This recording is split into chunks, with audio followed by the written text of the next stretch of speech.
আসন্ন ত্রয়োদশ জাতীয় সংসদ নির্বাচন ঘিরে নির্বাচনী ময়দানে শৃঙ্খলা এবং সমান সুযোগ নিশ্চিত করতে আচরণবিধিতে বড় ধরনের সংশোধনী এনেছে নির্বাচন কমিশন। গণপ্রতিনিধিত্ব আদেশের ৯১ খ ধারার ক্ষমতা বলে কার্যকর হচ্ছে সংসদ নির্বাচনে রাজনৈতিক দল ও প্রার্থীর আচরণ বিধিমালা ২০২৫।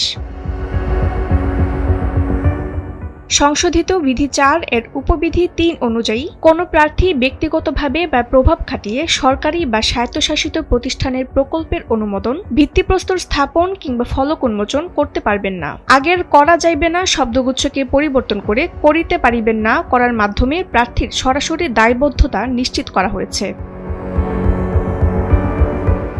এখন থেকে যে কোনো সভা করার অন্তত ২৪ ঘণ্টা আগে স্থানীয় পুলিশ প্রশাসনকে সময় ও স্থান অবহিত করতে হবে। এছাড়া একক কোনো জনসভায় ৩টির বেশি মাইক্রোফোন বা লাউড স্পিকার ব্যবহার করা যাবে না বলেও জানিয়েছে ইসি। তবে রিকশা বা ভ্রাম্যমাণ প্রচারণার ক্ষেত্রে এই সীমা প্রযোজ্য হবে না।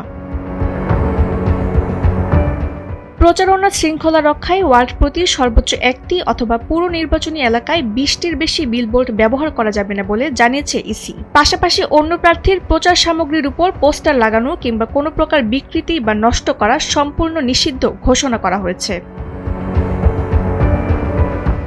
ইসি জানিয়েছে, লেভেল প্লেইং ফিল্ড নিশ্চিত করতেই এই পরিবর্তন। বিধি অমান্য করলে এখন থেকেই গ্রহণ করা হবে কঠোর শাস্তিমূলক ব্যবস্থা। তাসনিম হোসেন লিয়া, সময়ের আলো।